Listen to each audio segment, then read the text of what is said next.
Deus abençoe a todos. E essa manhã eu queria compartilhar uma palavra que, quando eu a li a primeira vez, ela mudou o meu pensamento sobre a igreja, como me enxergar como dentro da igreja, como membro de um corpo. E eu acho que a palavra melhor para isso está em 1 Coríntios, capítulo 12, vou ler a partir do verso 4. E a palavra do Senhor diz assim: Ora, há diversidade de dons, mas o mesmo Espírito. E há diversidade dos ministérios, mas o Senhor é o mesmo. E há diversidade de operações, mas o mesmo Deus que opera tudo e em todos. Mas a manifestação do Espírito é dada como cada um para o que for útil. Porque a um pelo Espírito é dado a palavra de sabedoria, e a outro o mesmo Espírito, a palavra de conhecimento, e a outro pelo mesmo Espírito a fé, e a outro pelo mesmo Espírito os dons de curar, e a outra a operações de maravilhas, e a outra a profecia, e a outra o dom de discernir os espíritos, e a outra a variedade de línguas, e a outra a interpretação de línguas.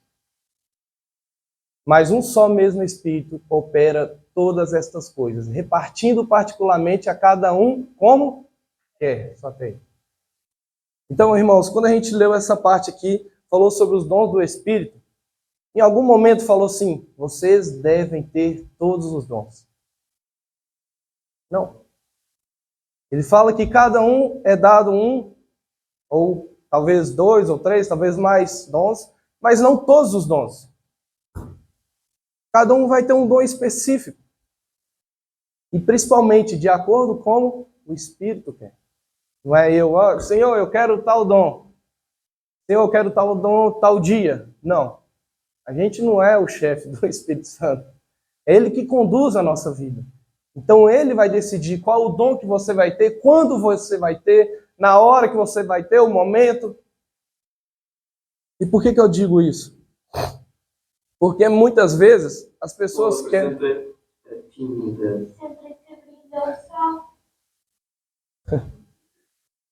Não, tudo bem. Então, muitas vezes, eu não sei se vocês já repararam, algumas pessoas querem dosar a nossa espiritualidade de acordo com o dom que a gente tem, ou de acordo com o dom que você não tem. Eu lembro uma vez lá no Brasil, uma pessoa virou para uma irmã da nossa igreja e falou que não sentiu o Espírito Santo no nosso pastor porque nunca tinha visto ele orando em línguas. E eu falei... entende? Mas aquele não era um dom que ele tinha. Mas nunca tinha pensado nos outros dons que ele tinha. Os outros dons que o Senhor tinha dado a ele. E queria medir a espiritualidade dele só porque ele não tinha esse dom específico. E infelizmente a gente é assim também. Às vezes a gente vê, o irmão lá deve ser muito usado por Deus porque ele está pregando. O irmão deve ser muito usado por Deus porque eu ouvi ele orando em línguas. Porque ele está ali em frente ao louvor. Mas isso não quer dizer nada. Às vezes pode ter um irmão que está sentadinho, orando. Às vezes pode ter um irmão que está ali aconselhando e ninguém vê. E às vezes ele está numa maturidade espiritual muito maior do que a nossa. Então devemos tomar cuidado com isso e não medir a nossa espiritualidade através disso. Não medir a nossa importância no corpo através disso. Talvez só porque eu estou aqui sentado, só fico na oração, talvez se eu sair daqui, ninguém nem sinta falta. Irmãos, não é sempre que eu uso o meu dedinho, não, mas se você arrancar ele, eu vou sentir muita falta. Nós somos um corpo. Nós devemos ter esse entendimento de que todos nós somos importantes. Cada um usado da forma que o Espírito Santo achar melhor. Se o Espírito Santo quis te usar para pregar, amém. Se o Espírito Santo quis te usar para louvar, amém. Mas se ele quer te usar só para orar, amém. Se ele quer te usar para aconselhar alguém, amém. Entende? A gente não deve ficar com medo disso. Meu Deus, será que eu estou sendo importante para o reino? Se você está com o seu coração disponível, se você está dizendo, Senhor, usa-me conforme o Senhor desejar, sim, você está sendo importante. Sim, você já está no caminho certo para poder fazer isso. Continuando, se a gente for continuar a partir agora no verso 12, falando sobre o corpo, mas um só mesmo Espírito, não, 12. Porque assim como o corpo é um e tem muitos membros, e todos os membros deste corpo, sendo muitos, só um corpo, assim Cristo também. Pois todos nós fomos batizados em um Espírito, formando um corpo de quer judeus, quer gregos, quer servos, quer livres, e todos temos bebido de um Espírito. Porque também o corpo não é um só membro, mas muitos. Se o pé disser, por que eu não sou a mão? Não sou do corpo. Não será por isso do corpo? E se a orelha disser, por que eu não sou um olho? Eu não sou do corpo? Não será por isso do corpo? Se todo o corpo fosse olho, onde estaria o ouvido? Se todo o corpo fosse ouvido, onde estaria o olfato? Mas agora Deus colocou os membros no corpo, cada um deles como quis. E se todos fossem um só membro, onde estaria o corpo? Assim, pois, há muitos membros, mas um só corpo. Entende o que eu disse agora? Sabe o problema da gente querer medir a espiritualidade da pessoa de acordo com o dom? Porque as pessoas vão querer começar a ter o dom errado. Entende? Vou usar o meu exemplo aqui. O pastor falou sobre o louvor. Eu acho maravilhoso o louvor. Eu queria poder louvar. Mas eu reconheço que esse não é o meu dom. Eu tenho esse entendimento. E mesmo que eu queira, esse não é o meu dom. Não foi dado a mim. E eu tenho que aceitar isso. E tenho que ser satisfeito com isso. Sabe por que o perigo disso? Eu falar assim, eu vim aqui e falar, olha, eu quero participar do louvor. E eu começar a cantar aqui e todo mundo começar a ir embora. Todo mundo começar a fazer cara feia e todo mundo, ninguém vai gostar. Sabe o que vai acontecer? Eu vou me frustrar. Vou me chatear e vou falar assim, será que eu não faço parte do corpo? Eu acho que eu estou mais atrapalhando nesse corpo do que ajudando. Então acho que eu prefiro sair. Entende a consequência que isso pode levar? Já pensou a frustração? Porque eu digo isso porque aconteceu comigo. Não foi no Ministério do Louvor, mas logo no início da minha conversão, já começou errado, porque antes de eu ser discipulado, antes de eu ser liderado, me colocaram para liderar. E ainda mais numa área que não era a minha. E o que aconteceu? Eu, claro, novo convertido, empolgado, eu dei o meu máximo. Fazia tudo que era possível. Só que não fluía. Não fluía, não andava para frente. E eu começava a me julgar, colocar um fardo sobre mim que o Senhor não colocava, mas eu estava colocando. E essa caminhada cristã, essa caminhada com Deus, que é para ser uma caminhada leve, uma caminhada suave, que é o que o Senhor nos promete, começou a ficar muito pesado. E o problema de você seguir uma direção errada é muito pior do que você ficar parado. Sabe por quê? Porque quando você pega um caminho errado, para você voltar do início, você ainda tem que fazer todo aquele trajeto de volta. E esse trajeto, você não é como você vai. É diferente, sabe por quê? Porque, como eu disse, você volta com frustração, você volta com tristeza, você volta com o peso que você coloca sobre si, você volta com várias cargas, e esse caminho é muito pesado. E é nesse momento que a gente desiste. E é nesse momento que a gente joga tudo por alto. Por quê? Porque você não se sente fazendo parte do corpo. Porque você, em todo momento, esteve errado. Esteve em algo que não era seu. Esteve com a função de um membro que não era você. Como aqui diz, já pensou minha orelha? Falar assim, por que eu não sou o olho? Se a orelha fosse para o lugar do olho, eu ia ouvir como? Já pensou se minha mão quiser fazer a função do pé? Vou ter que andar plantando bananeira todo o tempo todo. Ia dar certo? Não ia. Da mesma forma no corpo de Cristo. A gente precisa entender qual é a minha função nesse corpo. Eu como membro, qual é a minha verdadeira função? Entende? Não enxergar a função dos outros. Não tentar ser algo que você não é. Porque isso vai te fazer mal. E isso vai te fazer entender que você não faz parte do corpo. Eu tenho um exemplo que eu gosto muito, para a gente entender um pouco disso. É quando a gente for beber uma água.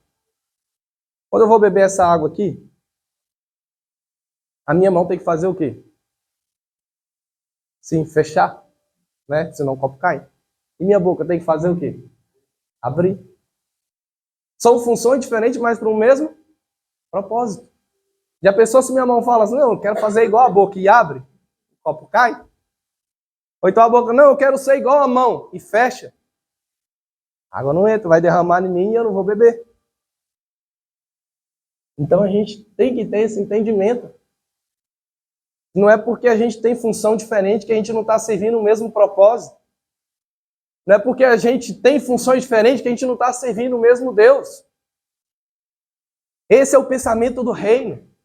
De onde eu sou diferente de você, você é diferente de mim, nosso pensamento pode ser o mesmo, nossas ambições podem não ser a mesma, mas o nosso propósito tem que ser o mesmo. Quando você faz parte do corpo, você tem que pensar, eu tenho que deixar o meu eu de lado e pensar naquele propósito. É essa verdadeira união do corpo de Cristo. Não é fazer a minha vontade, é fazer a vontade de Deus. E só assim a igreja pode progredir. Porque se eu quero fazer minha vontade do meu jeito, Stephanie quer fazer a vontade do jeito dela, cada um vai para um lado. E a igreja vai ficar estagnada. Então, irmão, a gente tem que também ter esse entendimento quanto ao corpo de Cristo. Todos nós somos importantes. Todos nós temos a nossa missão. Todos nós temos o nosso propósito. Basta a gente procurar. Basta a gente olhar para dentro de nós mesmos. Basta a gente se conhecer e, é claro, se colocar à disposição de Cristo. Senhor, que seja feita a sua vontade e não a minha. Foi quando eu entendi sobre o louvor. Senhor, pois é da sua vontade que eu não seja do louvor. De todo mundo aqui também. Não é verdade? Quando eu canto no chuveiro, a água que cai é de lágrima deles, assim, sabe? Nem precisa ligar, ele chora. Só a Laís que acha lindo, porque ela é apaixonada, é diferente. Mas temos que tomar esse cuidado. Temos que tomar esse cuidado. Eu lembro que lá no Brasil, uma vez, nosso pastor contou uma história sobre um pastor do Rio de Janeiro. Ele disse que ele começou uma igreja pequena, que tinha bem poucos membros. Que um desses membros era uma senhorinha. Ela gostava, sabe aquelas senhoras de oração? E elas sentavam no fundo da igreja, nos últimos bancos, e ela ficava orando o culto inteiro. E com o tempo, essa igreja que era pequena, ela começou a crescer. Começou a chegar novos membros que cantavam do louvor muito lindo, membros que pregavam muito bem, membros que faziam tal coisa, os missionários. E acabou que a igreja ficou tão grande que o pastor que tinha aquela intimidade com aqueles poucos membros, acabou, querendo ou não, perdeu. E essa irmãzinha, vendo a igreja crescer, e às vezes ela estava no banco e tinha gente em pé, ela começou a se sentir fora do corpo. Sabe, ela começou a sentir ali que estava mais atrapalhando do que ajudando. Ela começou a pensar assim, não, mas eu fico aqui só orando aqui embaixo, ninguém nem vê o que eu faço. Não com orgulho que ela falou isso, ela pensou nisso de uma forma humilde mesmo. Aqui eu posso estar tomando o lugar de alguém que poderia estar fazendo muito mais do que eu. Uma senhora analfabeta. Assim, eu não posso nem pregar, eu não posso nem fazer isso, eu não faço parte do louvor, não consigo ser, não tenho uma fala boa para poder ser uma missionária. Então, sabe o que ela fez? Ela parou de ir à igreja. Ela se sentiu fora do corpo. E aí, do nada, a igreja começou a cair. As coisas pararam de fluir, sabe? As coisas pararam de acontecer como estava acontecendo, pararam de romper como estavam rompendo, pararam de progredir como estava progredindo. Vários membros começaram a sair da igreja e o pastor sem entender nada. E quando a igreja ficou assim, quase vazia de novo, ele deu falta daquela irmãzinha. Ele falou, o que aconteceu com aquela irmã? Eu sempre via ela ali, mas como estava muito cheio, já não estava vendo, e agora quando eu percebi que ela saiu e foi atrás dela. E aí ele foi procurar ela e perguntou a ela o que havia acontecido. E ela contou. Não, pastor, eu acho que eu estava mais atrapalhando do que ajudando e tudo. Eu só ficava ali no meu cantinho, orando. E naquele momento que ela falou isso, o Espírito Santo tocou o coração do pastor. Falou assim, é isso que falta. É isso que está faltando na sua igreja. Tinha muitos pregadores, tinha muitos cantores, tinha muitos missionários, mas não tinha ninguém para manter aquela base de oração. Quem mantinha a oração era ela. Quem mantinha essa parte de intercessão era ela. E quando ela foi embora, você perdeu isso. Chama ela de volta. E aí ele conversou com ela, explicou a importância do corpo, isso que a gente está lendo. Explicou que não é porque ela tinha tal função que ela não era importante, que todos tinham importância. E a irmãzinha voltou. E voltou da mesma forma. Ficava ajoelhado o tempo todo em constante oração. E ali as coisas voltaram a fluir novamente. As coisas voltaram a crescer. Entende? Todos têm uma importância no reino. Todos são iguais perante o Senhor. Todos têm importância no nosso corpo. Continuando. A partir do 21. 21. E o olho não pode dizer à mão, não tenho necessidade de ti. Nem ainda a cabeça aos pés, não tenho necessidade de vós. Antes, os membros do corpo, que parecem ser os mais fracos, são muito mais necessários.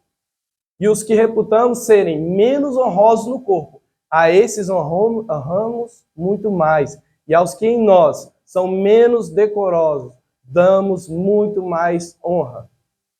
Porque o que em nós são mais nobres não têm necessidade disso. Mas Deus assim formou o corpo, dando muito mais honra ao que tinha falta dela. Foi o que a gente acabou de explicar. Eu não posso dizer, aquele ministério não tem importância.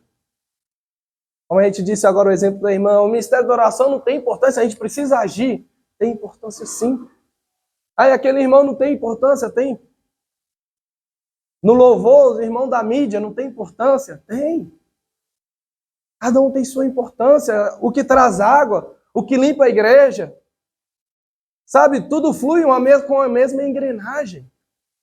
Se algo para, o corpo perde a efetividade dele. O corpo perde a mesma importância. Entende? É a mesma coisa de eu tirar um órgão meu e achar eu não preciso desse órgão. Nosso corpo vai sentir falta. E não vai funcionar da mesma forma que funcionava antes. Não vai ser tão efetivo, não vai ser tão preciso, não vai ser tão forte. Entendem? E às vezes a gente faz isso, não preciso disso. Todos nós temos a mesma importância. E aqueles que a gente julga que tem menos, é o que o Senhor mais dá importância. Olha essa irmãzinha que na igreja ninguém olhava, ninguém reparava, ninguém dava o mérito. Mas o Senhor estava ali vendo o que ela fazia o tempo todo. Estava honrando ela, dando importância a ela. Então, cuidado. Se a gente acha que alguém não é importante, uma função não é importante.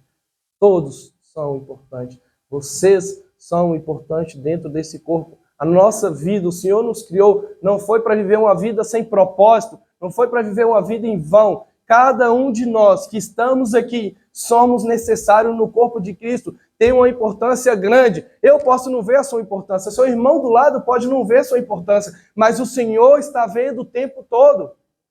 E vai te honrar, mesmo que você esteja fazendo algo em secreto, Ele vai te honrar.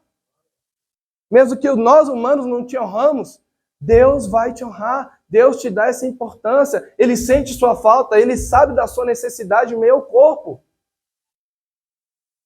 Ninguém está aqui em vão. A não ser que você queira. Tem seu lugar no corpo. Mas você tem que querer cumprir essa função. Você tem que aceitar essa função para você. E outra coisa, falando de honra muito importante, agora continuando no 25. Para que não haja divisão no corpo, mas antes tenham os membros igual cuidado um com os outros. De maneira que, se um membro padece, todos os membros padecem com ele. Se um membro é honrado, todos os membros se regozijam com ele. Ora, vós sois o corpo de Cristo e seus membros em particular. Então, irmãos, como o irmão Gileno falou aqui, se alguém está padecendo, se alguém está passando dificuldade, a nossa obrigação como corpo é nos padecer com eles. Porque, um exemplo, se você fere sua perna, você não usa a sua mão para poder ajudar? Você não usa os seus olhos para poder ver onde está a ferida? O seu corpo todo não se move em prol da sua perna? Porque esse é o natural do corpo. Mas porque nós, como membros do corpo de Cristo, às vezes vê o irmão em pecado e a primeira coisa que você quer fazer? Cortar. Se você machuca seu braço, você não vai cortar ele fora, vai? Se você tem um arranhãozinho aqui no dedo, pum, vou cortar. Se você ralou o joelho, pum, vou cortar. É assim que a gente faz? Não. Mas no corpo de Cristo é isso que a gente quer fazer. Olha lá, ó, fulano está fazendo tal coisa. Eu acho que ele não merece ir para a igreja mais. Corta, isola, exclui. É assim que o corpo faz. Nós não, pelo contrário, nós devemos, olha, nosso irmão está ferido. Vamos lá ajudá-lo. Vamos lá abraçá-lo. Vamos lá lembrar que ele faz parte desse corpo. Vamos tratá-lo para que ele volte a ser saudável. Vamos cuidar dele, vamos tratar a sua ferida. É isso que o corpo faz, o corpo de Cristo também deve ser igual. Ah, meu irmão caiu em pecado. Vamos julgar ele. Vamos julgar até matar ele espiritualmente? Não, nós devemos tratar. Nós devemos cuidar, nós devemos zelar e nós devemos trazer de volta. Nós temos que entender, olha, sem aquele irmão, nosso corpo aqui não vai ser igual. Sem aquele irmão ali, sem aquela irmã, nosso corpo não vai ser tão bom. Então vamos fazer de tudo para que ele volte e nós vamos fluir melhor. E da mesma forma as honras também. Nós não devemos ficar com inveja se o irmão está sendo mais honrado que o outro. Nós não devemos nos sentir mal por isso. Porque se ele faz parte do corpo e ele está sendo honrado, automaticamente eu também estou sendo honrado. Entende? É a mesma coisa se eu sou um jogador, vamos lá, então a maioria gosta de futebol, se eu sou um jogador de futebol e faço o gol com a perna direita, essa minha perna direita é que vai comemorar. É assim? Eu vou sair andando só assim, ó, e os outros ficam tudo parado. Aí no próximo jogada, minha perna esquerda derruba a direita para ela não fazer outro gol. Para que ela não seja mais honrada do que eu. A gente também age assim, infelizmente, no corpo de Cristo. Amém. O irmão ali está sendo mais exaltado, está sendo honrado. Irmãos, não é um membro, é um corpo. Tem que ter esse entendimento. Olha, se aquele irmão está sendo honrado naquilo, eu também estou, porque eu faço parte do mesmo corpo do que ele. Se o louvor aqui é tão lindo, glória a Deus, nós também fazemos parte disso. A gente ajuda eles cantando da nossa forma, mas a gente ajuda eles também. Se o pastor está aqui dando uma palavra tão linda, a gente está ajudando em oração, intercedendo por ele. Então, se alguém está se destacando, todos nós devemos ficar felizes por isso. Por isso que a Bíblia fala, chorar com os que choram e sorrir com os que sorriem. Não é verdade? Por quê? Tudo no mesmo povo. Como diz, a gente está no mesmo barco. Pode ir para o 31, é uma chamada de atenção que a gente também tem que ter. Diz assim, portanto, procurai com zelo os melhores dons, e eu vos mostrarei o caminho mais excelente. Por que eu digo isso? Porque às vezes eu viro para vocês e falo, talvez você não vai ter tal dom, talvez você não vai ter esse dom. Mas a gente, em vez de usar isso como uma palavra de conforto, a gente usa como uma palavra de comodismo. Ah, mas então se eu não vou ter todos os dons, eu não vou procurar o dom. Não, aqui é claro, procurem com zelo os melhores dons, aqueles dons que te pertencem. E Deus vai te mostrar um caminho mais excelente a eles. A gente não pode se acomodar a isso. Se eu não vou ter esse dom, eu também não vou procurá-lo. A gente tem sim que procurar os nossos dons. O que eu digo, a gente tem que parar de procurar os nossos dons nos outros. E sim dentro de nós, com a intimidade com Cristo, com a disponibilidade de coração com Cristo. Para que Ele te coloque nos caminhos mais excelentes, no caminho correto, o caminho que é dele. O caminho que é Ele, na verdade. Quando você coloca à disposição, assim como a gente leu no início, o Espírito Santo vai te dar o dom certo conforme Ele quer, no momento que Ele quer. Então, qual é a melhor forma de você descobrir o seu dom? É você se colocando à disposição. É você se colocando disponível na obra de Deus. Porque os dons não são à toa. Não é para a gente se exaltar. Os dons têm um propósito. E se você não quer fazer nada com ele, para que o Senhor vai te dar? Para que o Senhor vai colocar ele dentro de você se você não quer fazer uso dele? Então, quando você se coloca à disposição, quando você se coloca para trabalhar na obra do Senhor, para ajudar o seu corpo a chegar ao seu propósito, aí sim o Senhor vai liberando os dons conforme Ele achar necessário naquele momento. Olha, você vai orar por um irmão, vou te dar o dom de cura. Naquele momento. Olha, você vai pregar em outros países, vou te dar um dom de língua. Você está em um lugar e algum irmão orou em línguas, vou te dar o discernimento das línguas. Para que os outros possam entender. Ah, eu tenho um irmão enfermo, vou te dar aquele dom de cura. Eu tenho um irmão possuído, vou te dar um dom de libertação, mas você precisa se colocar disponível a isso, não é você estando sentado na sua casa que o Senhor vai liberar o dom. Você se coloca à disposição e o Senhor libera o dom. Não é o Senhor libera o dom para depois você se colocar à disposição. Estou sentado lá no meu sofá, você tem dom de cura, agora eu vou sair e vou curar. Não é assim. Eu tenho que procurar isso. Eu tenho que me colocar no meio da situação. E aí o Senhor, o Espírito Santo, conforme Ele desejar, vai liberar esse dom. Mas sabe o que acontece muito, irmãos? Hoje em dia, com esse nosso tempo, na nossa era de redes sociais, a gente quer escolher os dons. E quais dons a gente quer? A gente quer aquele dom que chama mais atenção. Felizmente é isso. Olha, eu quero o dom, Senhor, de orar em línguas, como vou começar a orar em línguas na frente de todo mundo, para todo mundo ver minha espiritualidade. Senhor, eu quero o dom de pregar, porque eu quero que todos vejam eu pregando, eu quero subir no púlpito para que todos possam me olhar.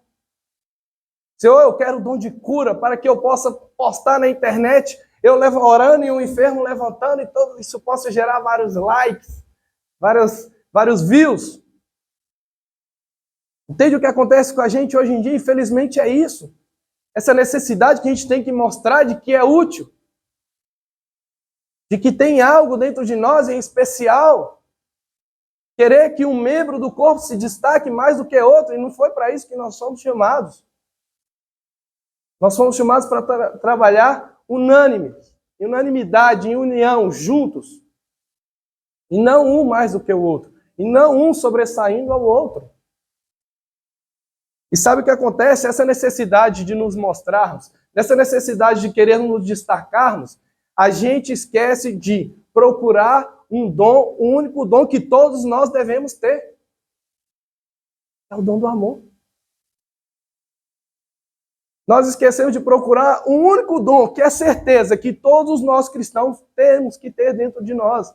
É o único que a gente tem certeza que nós realmente, todos, sem exceção, vamos ter. É o único que a gente não procura. É o único que a gente não dá a devida importância. Mas por quê? Porque nem sempre é visto. Como eu disse, às vezes eu encontrar o irmão triste, chegar e dar um abraço nele. Falar, mano, eu estou aqui com você. Às vezes não vai ser visto. Não chama tanta atenção. Você chegar e no seu secreto, Deus colocar no seu coração, ore por tal pessoa. E você lá na sua casa, você, Senhor, vou orar por tal coisa ou por tal causa. Sem ninguém ver. Não chama atenção. Como eu disse, isso não gera likes, isso não gera views, isso não te traz seguidores. Mas é para esse propósito que nós fomos chamados. Não adianta você ter todos esses dons se não tiver amor dentro de você. Continuando, capítulo 12, por favor. Do 13, desculpa. 13:1. É um texto que quase ninguém conhece. Ainda que eu falasse a língua dos homens e dos anjos, se eu não tivesse amor, seria como um metal que soa, como um sino que tine.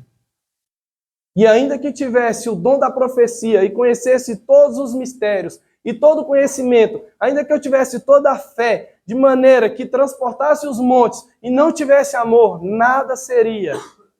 E ainda que eu distribuísse toda a minha fortuna para o sustento dos pobres, e ainda que eu entregasse o meu corpo para ser queimado e não tivesse amor, nada disso aproveitaria. O amor é sofredor, é benigno, o amor não é invejoso, o amor não se trata com levianidade, não se ensoberbece. Vou ler só até aí para não ficar tão grande. Mas entende isso. Não importa se você tem um dom mais maravilhoso, não importa se você tem um dom lindo, se você não tiver amor dentro de você, disso não vale nada. Vocês já repararam num pequeno detalhe, mas de muita importância, na parábola do jovem rico, onde ele vira e fala assim: Senhor, eu faço tudo, eu cumpro todos os mandamentos. O que mais eu preciso fazer? E o Senhor fala assim: vende suas coisas e distribui aos pobres. O Senhor não quer querendo dizer tanto do amor ao dinheiro. Sabe o que ele está querendo dizer? O primeiro mandamento você não tem. Primeiro mandamento, qual que é? Ame ao próximo como a ti mesmo. Um dos mais importantes, você não está fazendo. Porque você está juntando tanto para ti, para si. Só que você está esquecendo dos seus irmãos que estão padecendo. Você falou para mim que cumpre todos os mandamentos, mas um dos mais importantes você já está falhando logo aí. É o amor. Na cabeça dele ele cumpria todos, mas um dos principais ele não cumpria. E é isso que nós estamos fazendo também. Nós estamos querendo todos aqueles dons que chamam a atenção para nós, mas o principal a gente está deixando de lado.